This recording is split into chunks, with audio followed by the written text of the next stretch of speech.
Welcome, dear viewer. I was there when they made the first video game. This is the first episode in a new series I'm making called Pixels Reimagined, where I take the original pixel artwork from video games for the NES or the Atari or anything where it doesn't look very well detailed, and I ignore any interpretations that were either painted or drawn for the box art or appear in later video games, and I'll just create my version of the character based solely on the original. So let's get into it. So obviously with 8-bit drawings and very low quality images and things like that, then you have to very easily and quickly portray what you want to the viewer. So, I mean, everyone knows Mario, probably. So what we have here is just a man, and we have three simple colors that outline what we need to. You have a general shape of his face, his skin, and his outfit. And so I've started that. I made his hat pretty tall compared to the Pixel because I wanted to give it, I guess, a little bit of flavor. I made it a very soft hat. It's not very well structured, and it has some bends into it. And so Mario is a very severe looking face to start with. I took a very literal approach to this part, and unfortunately, or fortunately, depending on how you take it, because it's three colors, I can only assume that all of the brown is his hair.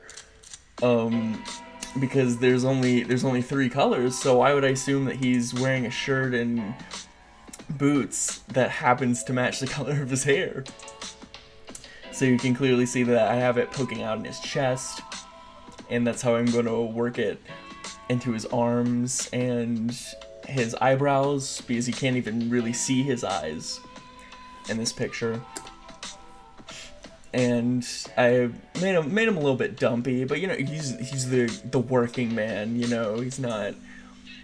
He's strong, but he doesn't have those gym muscles and the definition that you'd attribute to that. I mean, come on, Mario eats like he eats like a true hero.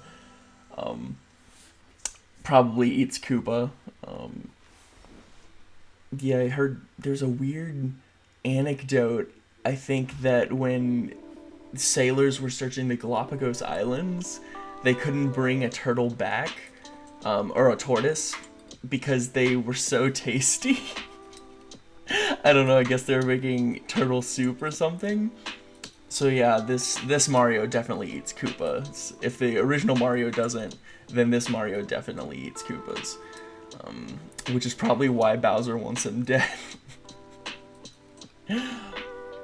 But yeah, like I said, this is very, very much an ape man. I mean, I'm drawing what I see, so I don't want anyone saying anything about racist caricatures, because this is Mario. He's a good man.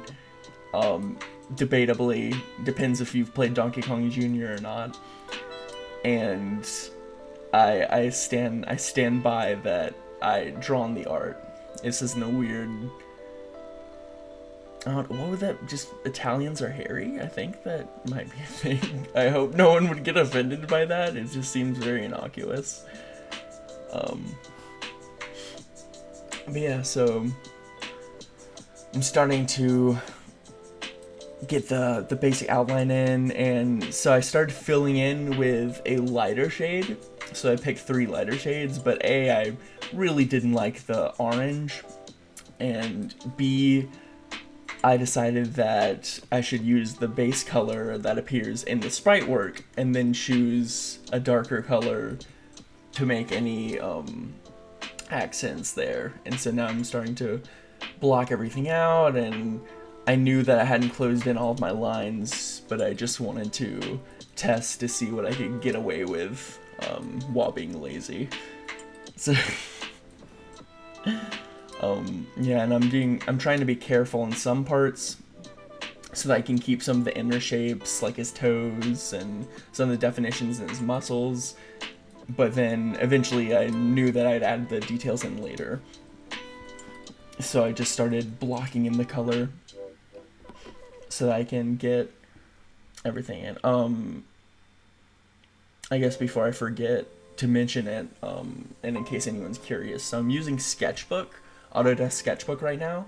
I like it because it's free, and it can, you can basically make, I mean, I'm sure people can make masterpieces using MS Paint, and they have, and so I very much subscribe to the ideal of using one medium to its limits. And I've mostly worked in pen or ink or graphite. But I'm trying to lean more into color, and I hope to make some, I'll probably make some videos, well, I say probably, I have in the works that I'll make some videos documenting basically my comic making process. To clear up any misconceptions, that doesn't mean that I'm an established comic maker and I'm showing you my process.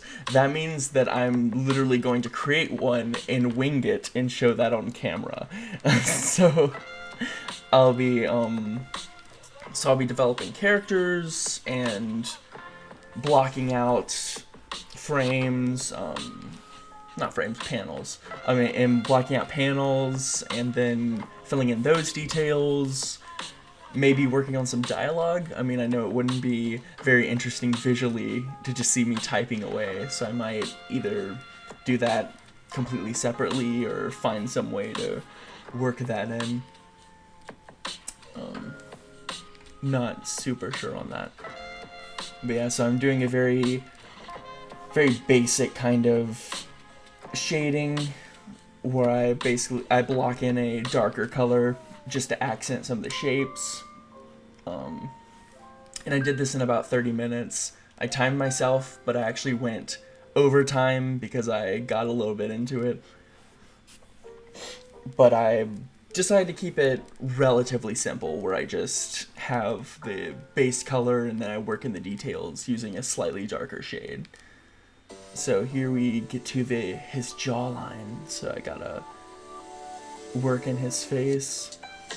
So the pixel, I debated on how to work in where his neck was, and so I decided to put his neck up so it's very level with the head.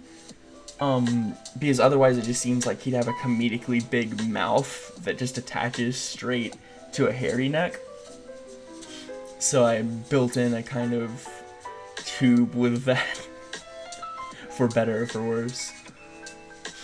And I did a little lovely trick called shading in where the eyes are supposed to be, and the human mind will fill in the gaps for me when anyone else views it. Oh, how cool, how mysterious that his eyes are covered. It's not that I was too lazy to draw it in profile. Not really laziness, it's more of a time constraint that I placed on myself that allows me to be lazy. So, take that, whoever was arguing against me, which is no one. So here we get to the worst part, which is how to deal with the hands. And I futzed with this a bit, so right now it's like he has skin brass knuckles, and so I wanted to get more of the light in there, but then now it just looks like a lump. So I went back to defining the fingers, and I mostly just left the thumb alone, even though it doesn't look amazing.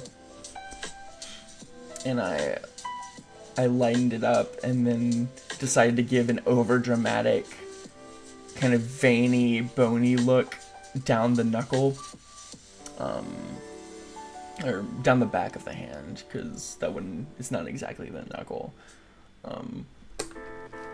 But just to, I don't know, either way it doesn't look amazing. So I just kind of stopped with it after making this design. And so it's probably my least favorite part, other than I kind of forgot about the top of the overalls. I definitely should have left it a solid color. So whether I colored it in with a darker red, or whether I just did a small strip of darker underneath and then left it the bright red, I think that it would be better if it was solid. But I was trying to get a more, not necessarily comic booky, but kind of a dramatic, sort of scratchy line work. And if it were open-ended, and I didn't want to shorten it as much, then I definitely would spend more time to make the entire picture flow together more, like with the line quality and where things appear. Yeah, so I liked working with the hair, but I got caught up in where I should have a big block of color and where I should go into the small parts and whether I should just zigzag it, or just try to make it as natural as possible. And I'd say I got a pretty good middle ground, but it's not the cleanest thing that's ever been done or that I've ever done. But he's starting to come along nicely.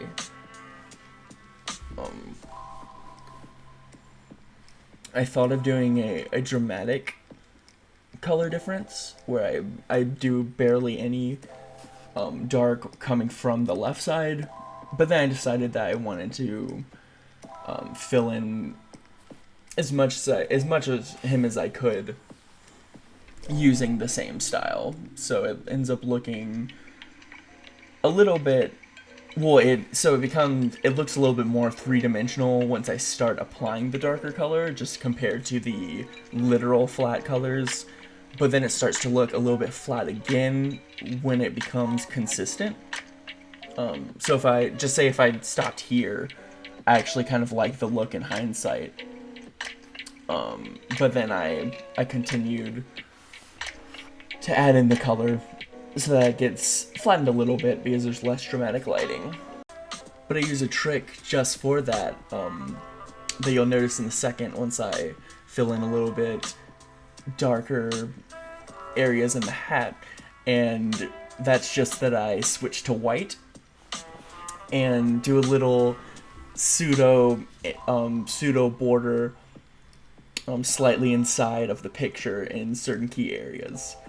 So it makes Mario look overly shiny, where maybe he shouldn't, but it's just a simple way of making the eye see the immediate contrast, and it forces us to form more of a 3D border to look a little bit more pronounced and making Mario pop, even though he looks a little bit plastic. Yeah, and so here we go with the finished product, and I added the pixelated Mario as a little shadow, which I think is a nice touch. But yeah, so I'm posting this to Instagram, and that's it, and I think that's a good start to this series. And if you want to check out my art, I'll be trying to do that as much as I can, maybe every other day, while I put my Let's Play videos. But yeah, so check out Omori if you want to see me play a game, or if you just want to see Omori being played. Please like this video if you like the effort I put in, and subscribe if you'd like to see more of my videos. And all of my links are in the descriptions of my video if you want to click that, see the picture on Instagram, or whatever you want to do. So until next time.